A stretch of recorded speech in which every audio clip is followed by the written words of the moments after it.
안녕하십니까. 수익을 말하다 예병군입니다. 여러분, 한 주 동안 잘 지내셨습니까? 자, 지난주 주초에는 변동성이 좀 나오다가 주 말쯤을 갈수록 시장은 괜찮아질 것이다. 썸머랠리에 대한 얘기를 드는데요. 썸머랠리 참 무색하게 돼버렸습니다. 그죠? 일단은 월요일 시장 폭락이 좀 나왔는데, 자, 이 부분 잠시 뒤에 살펴보기로 하고요. 날씨가 아직은 무척 덥습니다. 지금, 일단은 건기가 좀 되면서 비는 좀 내리지 않고 가뭄이 계속되고 있죠. 결과적으로 이런 부분들이 지금 좀 마음을 조금 더 피폐하게 만들고 있는 거 아니냐 이런 생각이 좀 듭니다. 지난 주말에요. 제가 토요일 날 바로 부산의 신항만 쪽에 다녀왔습니다. 신항만 지금 한참 공사 중이고요. 이미 공사는 거의 마무리된 상황입니다. 아마 7월 말쯤 혹은 8월 초쯤에 오픈할 것으로 보이는데요.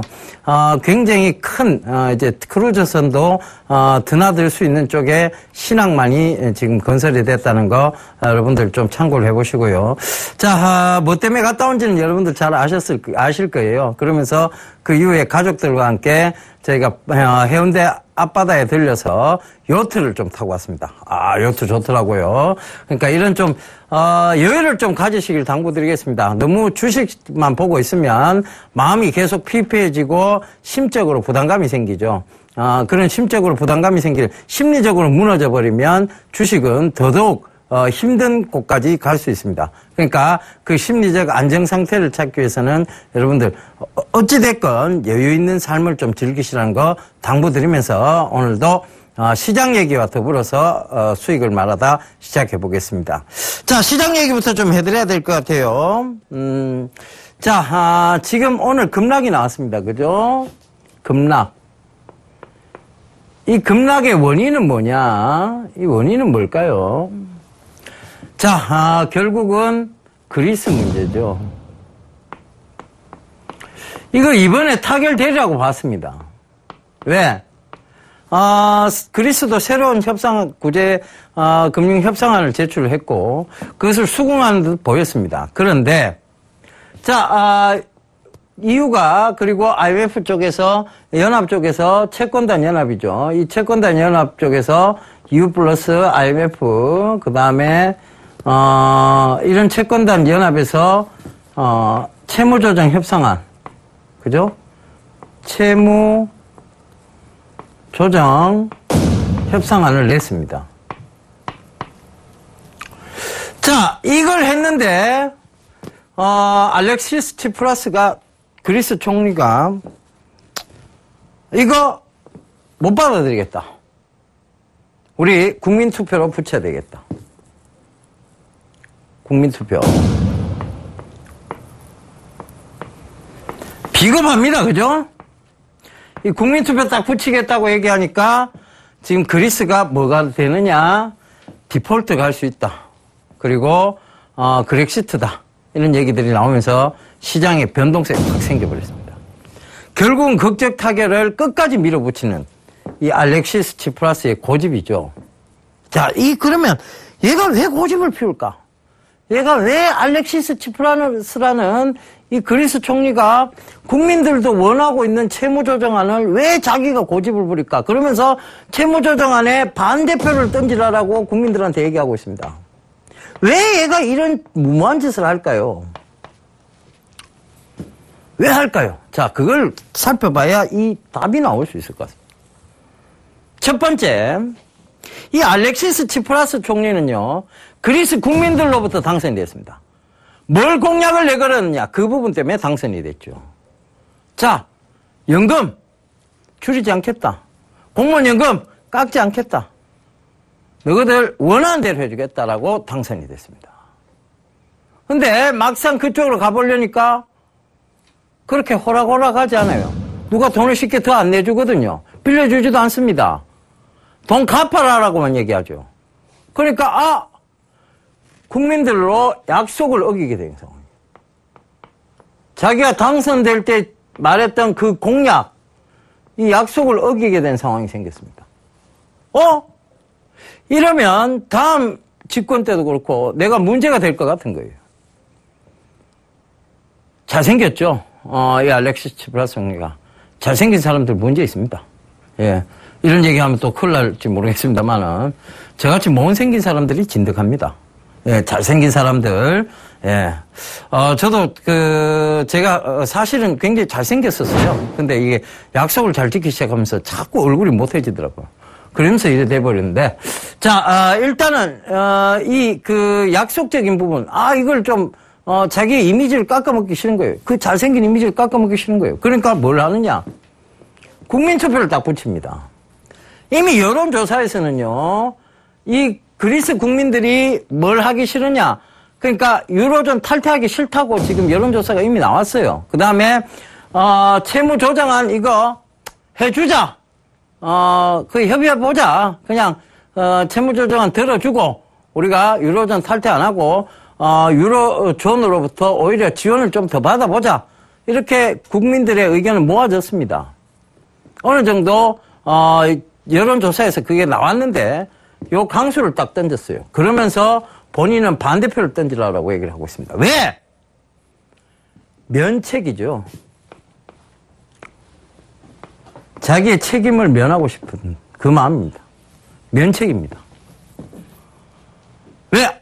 자기가 했으면 국민투표를 안 하고 자기가 이 채무조정안을 받아들이면 약속을 어긴 게 되지만 국민투표를 붙여서 국민들이 원하는 방향으로 했다라고 하면 자기는 이 면죄부를 갖게 되는 것이죠. 그러니까 면책이 된다는 얘기입니다. 그래서 이 국민투표를 붙이겠다는 얘기를 하죠. 다음 달 5일입니다. 그런데 이미 결과는 나와 있는 상황이지만 얘들이 뭐가 문제냐. 30일 날 IMF에 갚아야 될 돈이 있어요. 그죠? 연장 안 해준답니다. 그러면 이걸 못 갚으면 어차피 디폴트인데 이 5일날 국민투표가 뭔 소용이 있느냐. 그죠? 30일날 못 갚으면 어차피 디폴트인데 이 5일날 국민투표가 뭔 소용이 있느냐는 얘기예요. 그런데 이거를 바보도 아닌다면 이런 얘기를 안 하겠죠. 첫 번째, 30일날까지 기간을 준 거예요. 시간을 준 거예요. 내일까지. 너가 채무조정을 조금 더 약하게 좀 해도 첫 번째 강짜고 두 번째 이미 돈은 마련되어 있을지 모릅니다. 이 정도 갚을 돈은 채무조정에서 IMF에 갚을 돈은 이미 마련되어 있다는 것이 그리스 재무장관의 발언에서 어느 정도 나옵니다. 근데 변수가 하나 딱 생겼죠. 뭡니까? 그 변수가 뭡니까? 뱅크런이죠.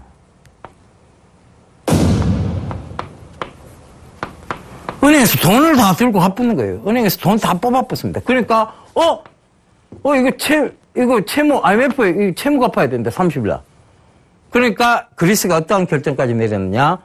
하루 뭘 시켰습니까? 그리스 은행의 문을 닫아버렸습니다. 금융거래가 안 되도록 문을 닫아버렸고 증권시장이 열리지 않도록 문을 강제적으로 조정을 해버린 거죠. 그러니까 어떻게 됐습니까? 결과적으로 이들은 뱅크런 사태의 부분 빼고는 재무장관의 어떤 얘기에서 보자면 30일 날 갚아야 될 돈은 어느 정도 마련이 되어 있는 상황이에요. 그 다음에 5일 날 국민투표로 들어간다는 얘기입니다. 그렇게 무모할 수는 없겠죠. 이걸 디폴트 시켜놓고 국민투표한다. 이게 오히려 더 무모한 짓이죠. 그러면 진짜 욕을 태바가지로 얻어먹습니다. 그런 짓은 못하겠죠. 그것도 그리스의 총리인데요. 그러니까 이 부분이 바로 그들이 끝까지 채무조정을 좀 해보려고 하는 의지고 노력입니다. 그들 자국의 입장에서의 노력이에요. 근데 얄밉습니다. 자, 그리스라는 나라가 어떤 나라입니까? 자, 에게에 있는 지중해 국가입니다. 여러분 그리스 안 가보셨죠? 곳곳마다 신전이 있습니다. 이 신전이 왜 있을까요? 그리스에. 왜 있을까요? 신전은 신을 믿는다는 것은 뭐냐면요. 신앙이죠. 잘 먹고 잘 살게 해도 잘이라는 이 표현이 들어갑니다. 지금까지 잘 먹고 잘 살았습니다. 눈만 뜨면 과일이 열려있고 눈만 뜨면 바닷가 나가면 먹을 게 산재에 있는 그런 자원이 풍부한 그러니까 채취만으로도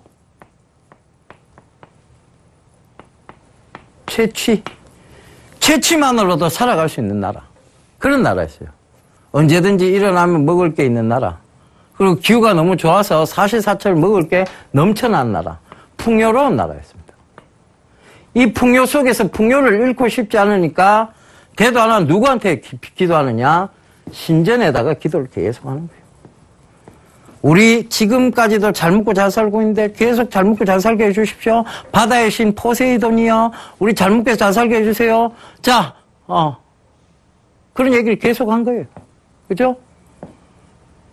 풍요의 신 비너스요. 뭐 이런 얘기를 계속 한 겁니다. 계속 그들 신들한테 빌은 거예요. 왜? 잘 먹고 잘 살고 있었으니까. 근데 이게 이유가 되면서 자, 그리고 이런 관광국가가 되면서 욕심이 커지기 시작했고 사유재산에 대한 부분들이 강해지기 시작하면서 이런 채취에 대한 물건도 종속물로 들어가기 시작했죠. 땅을 가지고 있는 사람의 종속물. 그죠? 그러면서 그런 부분들이 자유롭지 못한 거예요. 그러면서 놀고는 계속 쉽고 여유로운 국가인데 이게 지금 그에 좀 안 좋으면 빚을 갖다 끌어다 쓴 거예요. 그거 너 말도 우리는 너가 뽑아줄게. 말 주는 사람만 뽑아줬습니다. 선심성 공약 펼치는 쪽에만 뽑아준 거예요.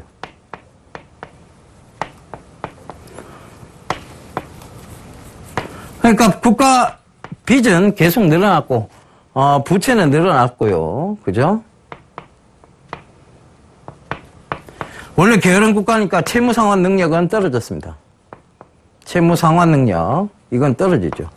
그러니까 문제가 계속 불거진 겁니다. 원래 게으른 국가예요. 가보시면 이들이 얼마나 게으르다 하는 걸 느낄 수 있습니다.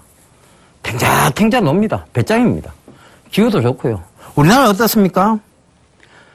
계절이 계속 바뀌죠. 아이고 겨울에 일단 겨울에 못 먹고 못 사니까 여름에 부지런히 일하가 겨울에 먹을 거를 미리 지축해야 된다. 개미적 습성을 가질 수밖에 없는 기후적 개미가 될 수밖에 없는 이런 습성을 가질 수밖에 없는 우리나라의 국민성을 부지런하게 만들 수밖에 없는 그런 기후가 있었던 거예요. 얘들은 게으르게 만들 수 있는 그런 기후를 가지고 있었던 겁니다. 그러니까 지금 문제가 계속 불거지는 겁니다. 그죠? 지금도 마찬가지예요. 이들이 정신 차리려고 하면 멀었습니다. 정신 못 차려요. 원래 풍요로운 나라 정신 차리기 힘듭니다. 그럼 결국은 언젠간 유럽에서 탈퇴를 하겠죠. 그 골마 터질 거예요, 그 상태가. 근데 지금은 아니란 얘기입니다. 그러니까 지금은 이 부분을 누가 막아주느냐. 전에도 계속 얘기 드렸습니다. 독일이 막아줍니다. 그러니까 걱정 안 하셔도 됩니다. 결국은 이 문제는 그 솔로몬 왕의 유명한 일화 있죠. 이 또한 지나가리니. 결국은 지나갈 일입니다. 그러니까 그 부분 참고해 보신다면 결과적으로 이걸 가지고 너무 우려 섞여서 튀어나오는 투매성 매물은 뭐다? 매수 찬스! 이렇게 잡아가시면 됩니다. 아시겠죠? 그래서 그런 부분들 참고해 보셨으면 좋겠고 늘 이렇게 계단식으로 오르다가요 폭포수처럼 떨어지는 게 시장입니다. 그렇지만 건전한 조정을 거치고 다시 올라오는 게 또 시장이죠. 그런 부분들 꼭 좀 참고를 해 보셨으면 좋겠습니다.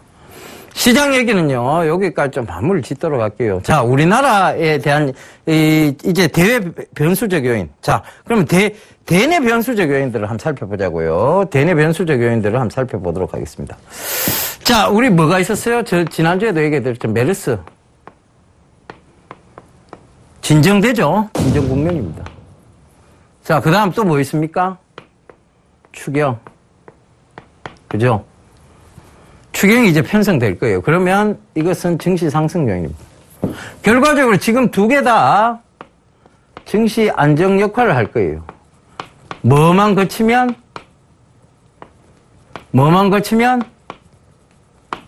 전제 조건이 있죠. if 그리스 안개만 거치면 그리스 안개만 해소되면 안개 해소될 수밖에 없는 게 다음 주입니다.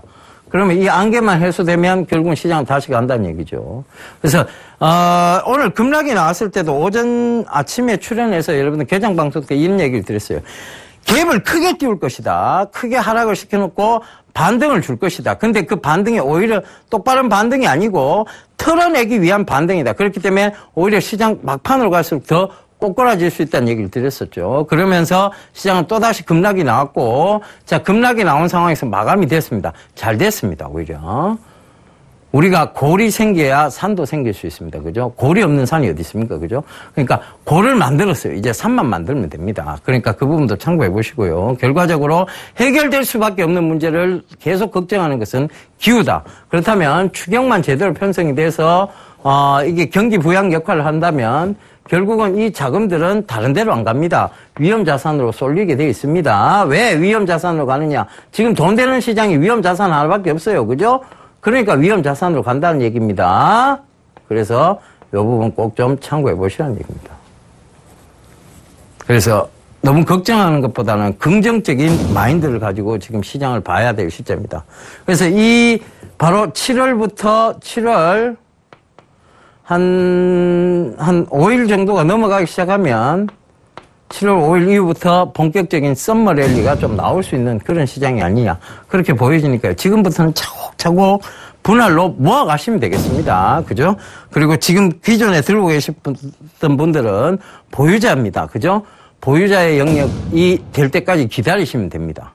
그래서 급등의 부분들을 생각하시면서 강태공 낚시 던져놓고 세월을 낚듯이요. 여러분들 세월을 낚으십시오. 세월이 여러분들에게 큰 수익을 안겨줄 겁니다. 자, 여기까지만 얘기하겠습니다. 자, 그러니까 저는 본격적인 상승 7월 5일로 잡아가고 지금은 변동성 나올 수 있는 구간이란 거, 이번 주는 변동성의 한 주가 될 거라는 거 얘기 드렸으니까요. 그 점 꼭 좀 참고하시고 7월 5일로 갈수록 시장은 올라올 것이다입니다. 그 부분 또 참고하셨으면 좋겠습니다. 자, 오늘 본격적으로 수익을 말하다 강좌 시작하도록 하겠습니다. 자, 45강입니다, 벌써. 6월의 마지막 주죠. 종목 관리를 말하다, 이거를 해야 될 것 같습니다. 자, 45강, 종목 관리를 말하다. 첫 번째 화면 좀 넘겨보도록 하겠습니다. 예, 바로 첫 번째 시장이죠.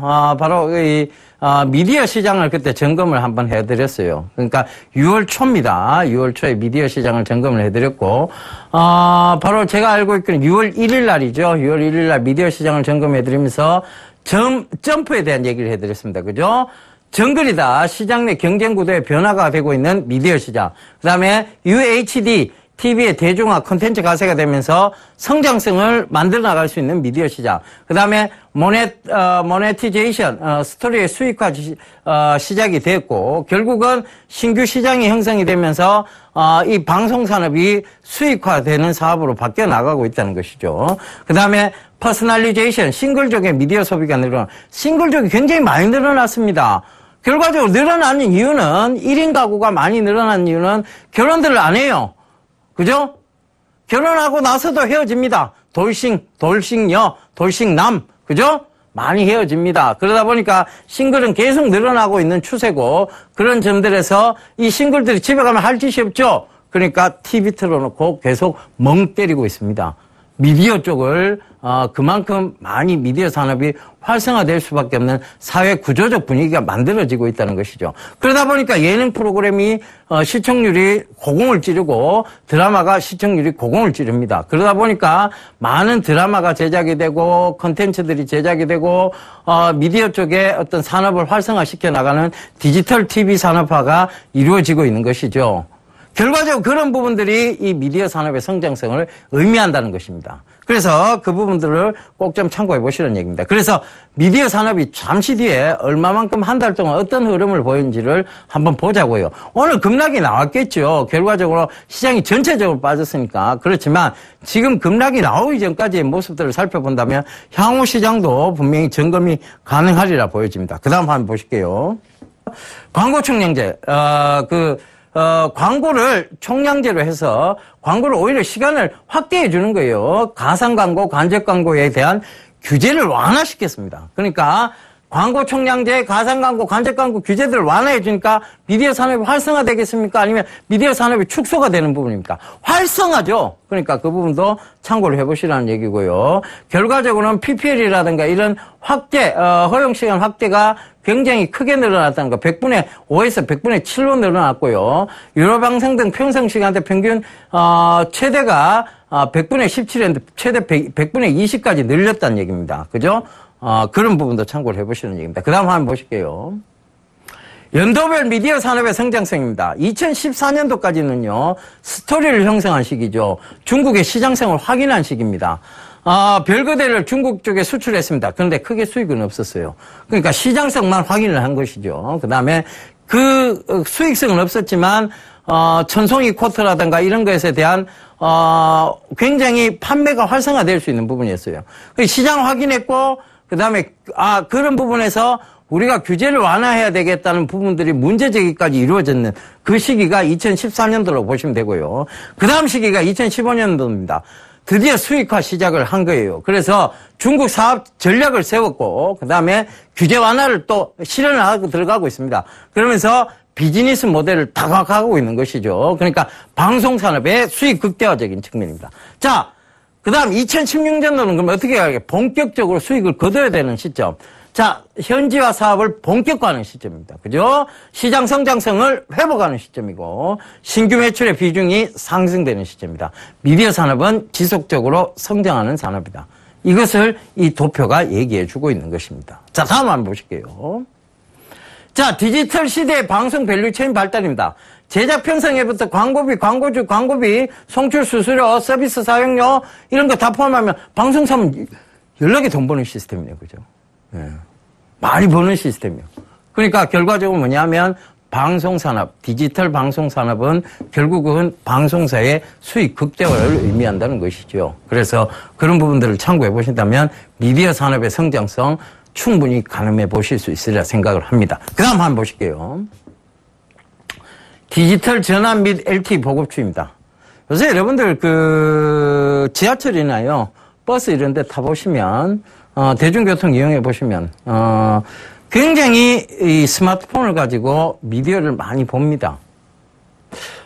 제가 주말에 이제 저희 가족들을 데리고 부산을 갔는데, 그 가는 와중에서도 애들이 뭘 보고 있느냐 하면, 애 엄마 스마트폰으로, 또봇을 보고 있고요. 그죠? 만화 콘텐츠들을 보고 있는 거예요. 스마트폰으로. 그러니까 결과적으로 뭐냐면 그 스마트폰으로 그 또봇을 보면서 애가 또 얘기를 시작합니다. 아빠 또봇 장난감 하나 사주면 안 돼? 이 또봇에 대한 얘기 또 나옵니다.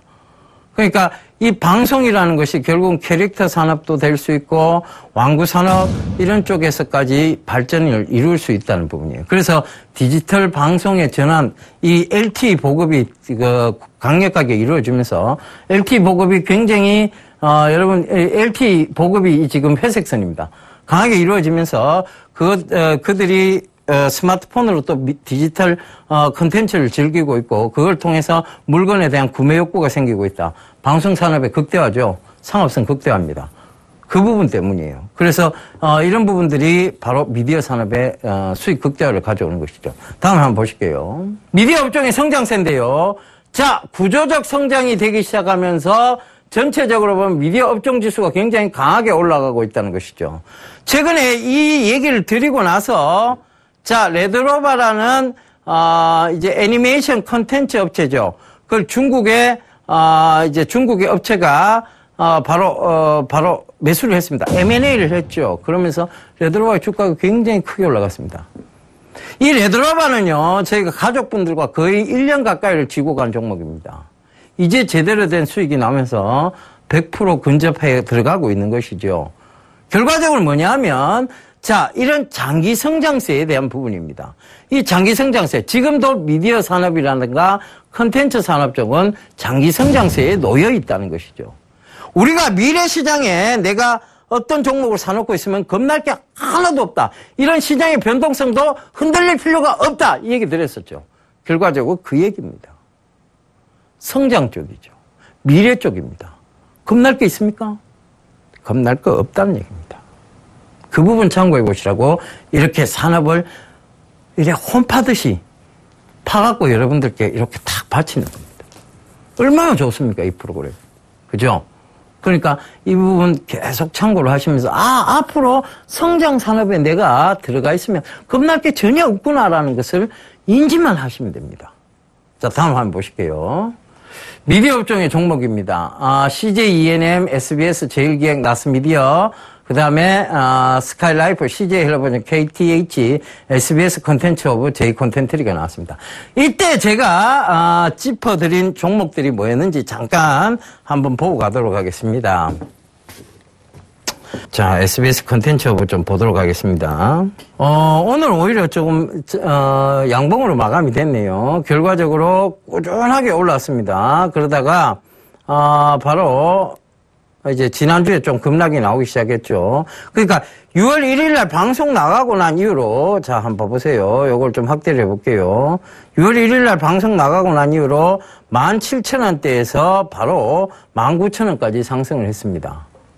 그러니까 큰 폭의 상승이 있었지만 결국은 시장의 최근 조정과 더불어서 밭이 또 빠져버리고 말았어요. 그러면 이거는 지금 이 업종의 성향상으로 장기 성장세로 본다면 지금 이 매수 찬스 구간대까지 또 내려왔다고 볼 수 있습니다. 그 점 참고해 보시고요. 자, 그 다음 J 콘텐트리 제가 얘기 드렸을 거예요. J 콘텐트리 보겠습니다. J 콘텐트리는 6월 1일 이후에 별 큰 변동은 없었습니다. 그렇지만 결국은 시장의 성장성 때문에 크게 빠지지도 않는, 미디어 업종의 성장성 때문에 크게 빠지지도 않는 지금 그런 상황이라는 것도 참고를 해보셨으면 좋겠습니다. 자, 그 다음 바로 다음 종목 볼게요. 자, CJ 헬로비전을 제가 또 꼽아드렸죠. CJ 헬로비전.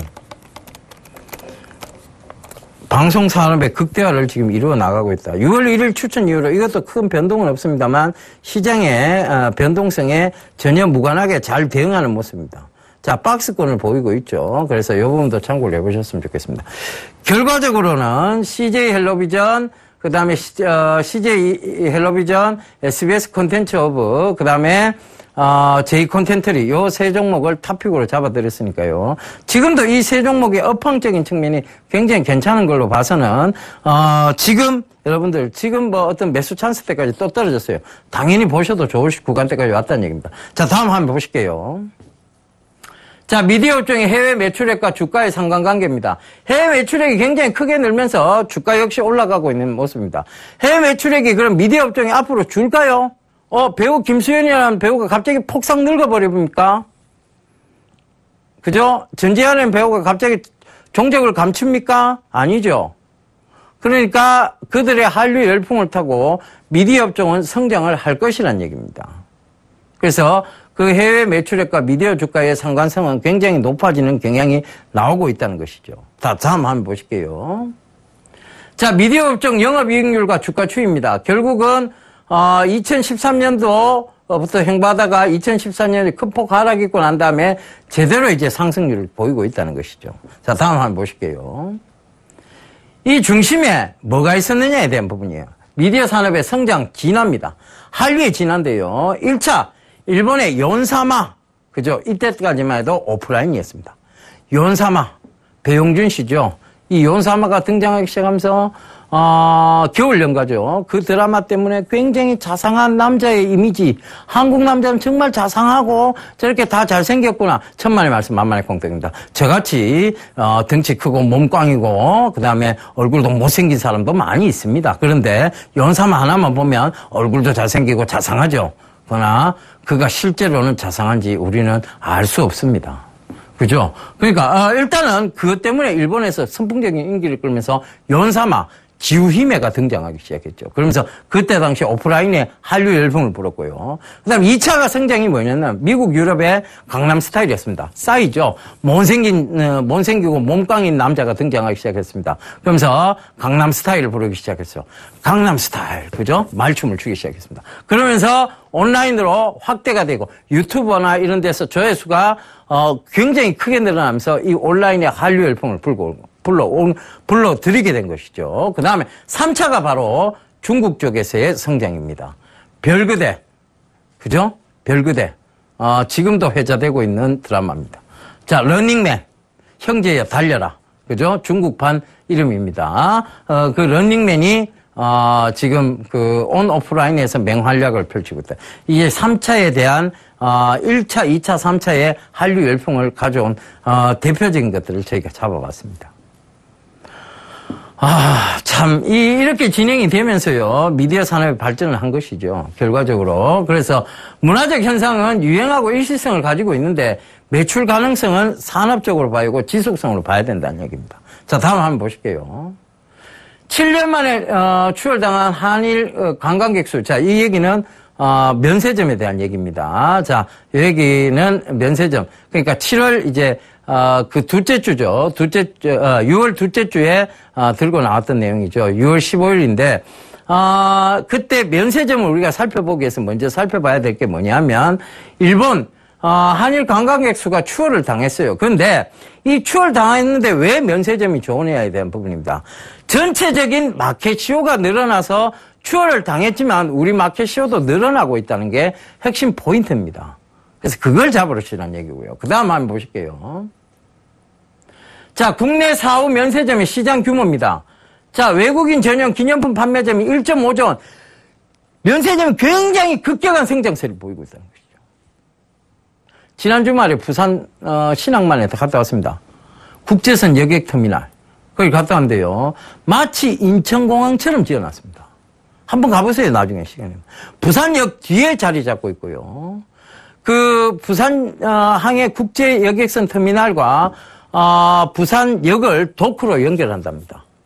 그러면 배를 타고 들어온 관광객, 크루즈 관광객들, 배를 타고 들어온 관광객들이 KTX를 타고 서울로도 바로 접근이 가능하고요. 그죠? 그러면 우리나라가 크게 뭐 미국처럼 그리고 유럽처럼 유라시아 철도를 타고 3일, 4일씩 다녀야 되는 나라도 아니고, 예, 2시간만 하면 부산에서 서울까지 옵니다. 2시간은 좀 늦게 걸리네. 2시간 한 40분, 50분 하면 서울까지 옵니다. KTX를 타고. 그러니까요. 그런 점들을 참고해 보신다면 그 크루즈 관광객들이 쓰고 가는 돈의 규모. 그러니까 당연히 면세점 쪽이 대기업들의 어떤 향후 먹거리 시장으로 자리 잡을 수밖에 없는 상황이죠. 그래서 이 면세점을 짚어드린 거예요. 면세점 산업을 면밀히 파헤쳐드린 겁니다. 자, 다음 한번 보실게요. 세계 탑 20 워터파크 중에 4개가 한국에 몰려 있습니다. 여름에 더 성수기란 얘기입니다. 요 4개가 대한민국 땅에 몰려 있는 게 보이시죠? 타이완은 세계 탑 20 워터파크도 아니었어요. 근데 지금 타이완에서 크게 지금 사고가 터졌습니다. 그죠? 그런데도 불구하고 우리나라가 지금 면세점 사업뿐만 아니라 이런 놀이, 워터파크 문화에서도 굉장히 크게 우리나라가 지금 성장성을 띠고 있다는 것이죠. 그러니까 외국 관광객들을 놀이 문화를 받아들일 준비가 되어 있다는 것입니다. 그래서 그 부분들 참고해 보셨으면 좋겠습니다. 그 다음 한번 보실게요. 자, 이거 다 전에 6월 15일쯤에 설명드렸던 내용입니다. 시내 면세점 입찰자 현황이 나옵니다. 신세계, SK네트워크스, 신라호텔, 호텔 롯데, 자, 신팩, 레드캡 투어, 현대산업개발, 굴지의 기업들이 다 보입니다. 신세계. 왜 이들이 이렇게 혈안이 되어 뛰어들까요? 이유는 다음 화면에 보실 수 있습니다. 자, 엔터테인먼트 회사의 면세점 사업 진출 현황. SM도 지금 신라 면세점과 MOU를 체결했고요. 자, 시그널 엔터테인먼트 사무그룹과 합작법인인 듀티프리 아시아를 또 설립을 했습니다. 네이처 리퍼블릭 MOU 체결했고, 웰메이드 예당이 그랬습니다. 그러니까 이런 키스트, 바로 연사마가 대표로 있는 그 회사죠. 노브랜드, 아폴로 PNC, 판다코리아와 서울 면세점으로 컨소시엄 구성이 되어 있습니다. 자, 다음 한번 보실게요. 자, 왜 이렇게 면세점이 혈안이 될 수밖에 없느냐. 중국 관광객이 1위 쇼핑품 화장품입니다. 화장품, 고부가가치 산업이죠. 제조 단가에 비해 판매 단가가 월등히 높은 고부가가치 산업입니다. 그 사업에 지금 우리나라 이런 한류 열풍과 더불어서 이 듀티프리 결과적으로 화장품이 불티나게 팔려나가고 있다는 거예요. 중국인들이 물건을 불티나게 사가고 있다는 거예요. 중국인들요, 물건 살 때요, 그렇게 안 삽니다. 이거 2개 주세요. 이거 3개 주세요. 이렇게 안 삽니다. 요 줄 다 주세요. 요거 다 주세요. 이 가게에 이게 몇 개 있습니까를 묻습니다. 그죠? 빨리 주세요. 콸콸이! 이렇게 얘기합니다. 그러니까 결과적으로 뭐냐면 그들은 면세점에서 대량으로 물건을 구매해 가는 거예요. 자, 다음 화면 보실게요. 얘들은요, 관광을 나가도요, 인해전술로 나갑니다. 그죠? 한번 보세요. 이 지금 파랗게 보이는 점들이 뭐냐면 사람입니다. 사람이에요. 프랑스 휴양지 니스를 방문한 중국 단체 관광객인데 우리는 단체 그러면요, 100명이면 단체, 20명 이상만 돼도 단체로 봅니다. 근데 얘들은 6,000명이 갑니다. 한 회사가 보냈어요. 우와! 6,000명이 이 니스 휴양지를 다 덮어붙습니다. 인해전술이죠.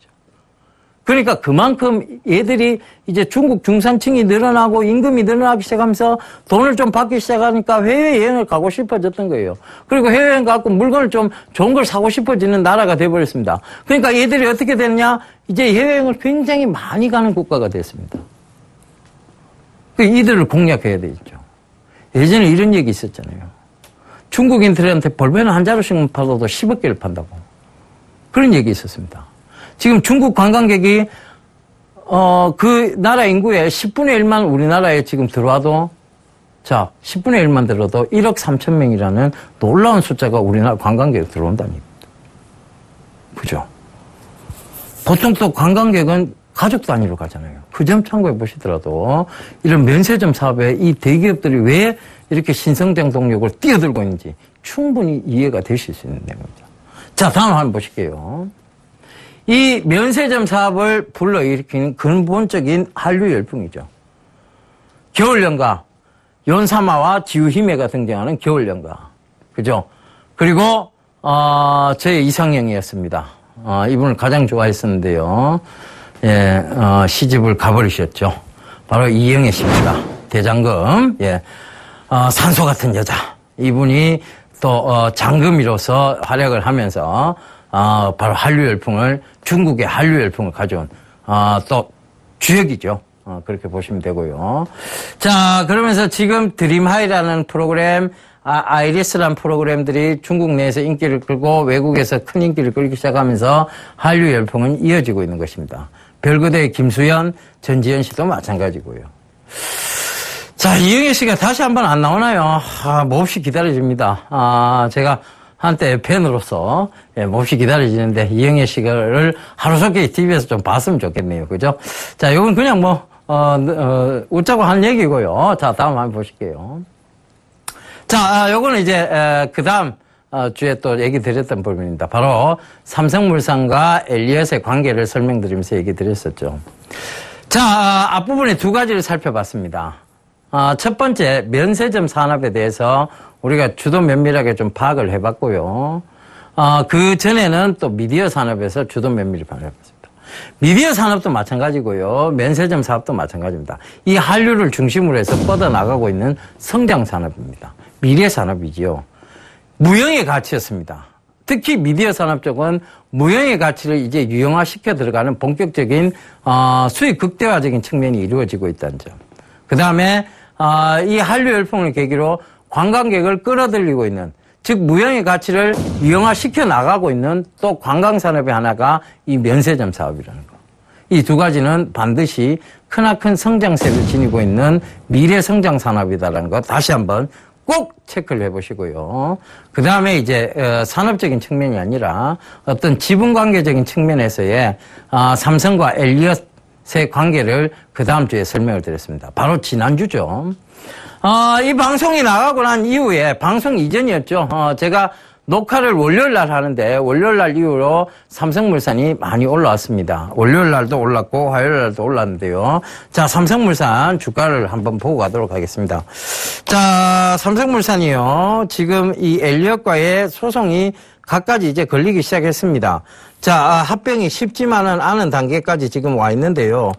자, 이 삼성물산이 최근에도 보면 급등세가 나오고 또 조정이 들어오고 다시 반등세가 또 나오고 있는 모습입니다. 그러니까 결국은 여기서는 박스권인데 박스권을 계속 위쪽으로 높여 나가고 있다는 것이죠. 즉 저점을 높여 나가고 있고 고점을 갱신해 나가고 있는 그런 모습들입니다. 그래서 지금 삼성물산은요, 오히려, 지금의 주가를 보면, 중장기적인 관점에서 엘리엇이 지분 포기를 하지 않는다면은 계속 성장세를 이어나가는 것이죠. 자, 거기에 대한 근거들을 이렇게 짚어드렸습니다.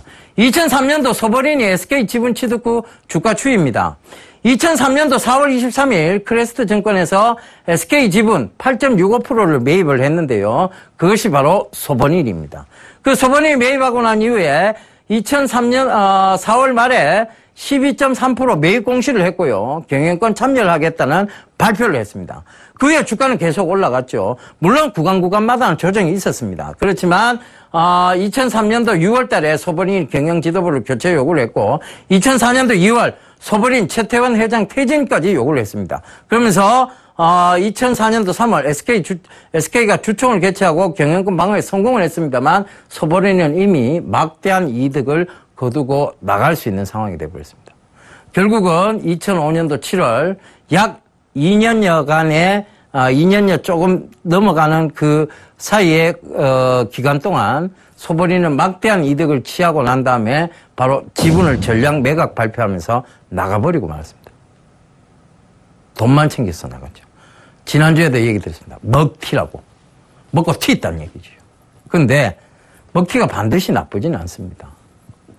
결국은 이들 역시 개인 주주들의 권한을 대변하면서 주가를 올려놓은 것이죠.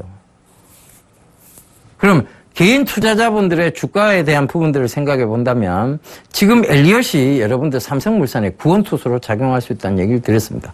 지난주에 드렸었죠. 그 부분 참고해 보시고요. 자, 다음 한번 보실게요. 삼성물산 지분 취득 후 주가 추이입니다. 자, 2004년도에 영국 헤르메스예요. 자, 이 업체는 굉장히 영국이 무슨 나라입니까? 신사의 나라죠.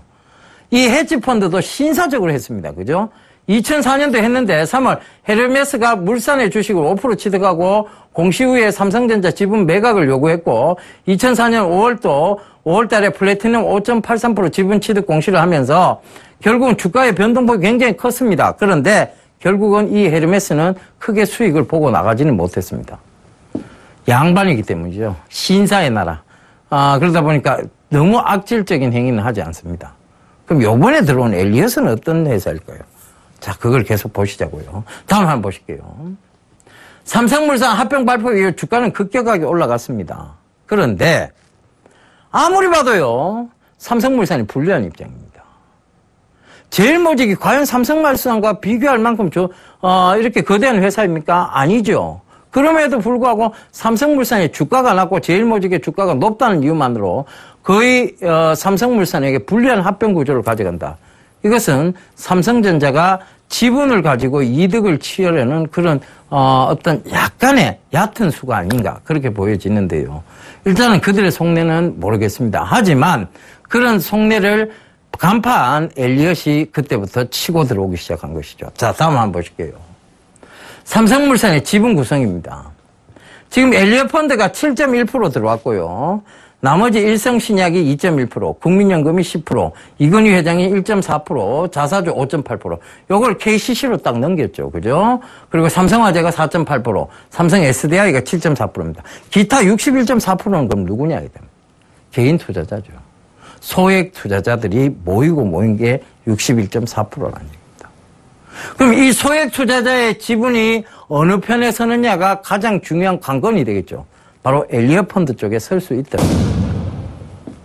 그렇다면 이 엘리엇 펀드가 삼성물산의 어떤 합병에 대해서 크나큰 걸림돌 역할을 할 것이라는 얘기를 드렸었죠. 자, 다음 한번 보실게요. 엘리엇의 과거 행보를 우리가 살펴보자고요. 얘들이 어떻게 행동을 해왔던 사람들인가, 어떻게 행동을 해왔던 헤지펀드들인가, 그걸 살펴보자는 의미에서 2004년도 5월 미국 P&G 미국의 국가는 미국이고요. 대상은 P&G입니다. P&G가 독일 헤어 제품 판매 기업 웰라를 인수하며 제시한 주가가 부당하다고 주장하면서 독일에서 두 번째로 큰 펀드 매니저 데이크 인베스트먼트와 함께 데카 인베스트먼트라고 불리죠. 여기와 함께 반대를 했고 법적 논쟁 후에 결국 P&G는 65유로에서 72.86유로로 매수 가격을 높이는데 동의를 하면서 개인 투자자들의 권익도 찾았지만 법적 분쟁을 통해서 이들은 막대한 이득을 거둬들였습니다. 아르헨티나 채권가도 유명해요. 엘리엇 펀드는 소송을 통해서 막대한 이익을 거둬들였습니다. 그래서 그런 부분들이 여러분 이 엘리엇 펀드가 법적 소송을 좋아하는 법적 분쟁을 하기를 좋아하는 헤지 펀드라는 게 여기서도 나옵니다. 그리고 합병에 대한 반대에 대한 부분들을 치고 들어가는 그런 회사들이죠. 미국 샵코, 스위스 아데코 역시 엘리엇 펀드로부터 당한 회사들이라고 보시면 되겠습니다. 자, 다음 한번 보실게요. 자, 엘리엇의 소송 내용 정리를 한번 해봤습니다. 이들이 법적 분쟁을 워낙 좋아하니까요. 자, 2015년도 6월 9일 합병결의 임시주주총회 금지 가처분 소송을 제기했고 2015년도 6월 11일 삼성물산 자사주 매각 관련해서 주식처분 금지 가처분 소송 제기를 했습니다. 자, 2015년도 6월 12일 삼성물산이 KCC와 자사주 매매 거래를 끝마치자 가처분 신청 이유와 취지를 변경하면서 KCC가 매입한 주식에 대해 의결권 행사를 금지해달라는 취지를 추가했습니다. 왜? KCC는 삼성물산의 우호 지분이니까요. 자, 그러면서 이렇게 소송들을 하나하나 진행을 해나갑니다. 그러면서 그들은 또 막대한 이익을 꿈꾸고 있겠죠. 자, 다음 한번 보실게요. 제이물직과 삼성물산의 합병 주요 일정입니다. 자, 여기까지는 이미 지나갔어요. 그죠? 6월 16일까지는. 근데 이제 반대주주 의사 접수가 2015년도 7월 2일, 다음, 요번 주죠. 요번 주에 이제 시행 의사 접수를 받습니다. 그래갖고 7월 16일까지 의사 접수를 받고 임시주총 예정일이 7월 16일 의사 접수 받고 난 다음에 바로 그 다음날, 이길날 임시주총을 개최를 하죠. 그리고 주식 매수 청구권 행사 기간은 이 7월 17일부터 반대주주 의사 접수하고 난 바로 이길부터 그 다음 달 6일까지가 진행이 됩니다. 이런 빠른 걸음의 합병 행보인데 여기서 걸림돌이 탁 튀어나온 게 엘리엇입니다. 근데 이 엘리엇이 크나큰 역할을 지금 할 수밖에 없는 상황이죠. 삼성물산의 대다수 소액 투자자들은요, 아마 이런 부분에서 엘리엇 쪽에 손을 들어줄 수 있을 것 같습니다. 합병이 불합리하다는 것이죠. 그러면 이걸 가지고 제가 뭘 얘기 드렸느냐에 대한 부분이에요. 자, 합병이 반대가 돼서 합병이 무산이 되면 삼성물산 주가는 계속 회복을 하면서 주가가 고공행진을 할 수 있습니다. 근데 합병이 반대가 돼서 무산이 돼버리면 제일모직은 오히려 빠질 수 있다고 얘기 드렸죠. 지금도 제일모직은 별로 크게 좋지는 않은 모습입니다. 그러니까 그런 부분들을 참고해 보시는 얘기예요. 합병이 무산될 경우, 그리고 합병이 무산될 가능성이 지금 농후해져 가고 있다는 부분. 그렇다면 삼성물산은 중장기적 관점에서 여러분들 모아가셔도 괜찮은 전략이다. 그리고 이게 합병이 무산이 되면 삼성 SDS하고 삼성전자하고의 합병도 얘기가 나올 수 있다. 이런 얘기 드렸었죠.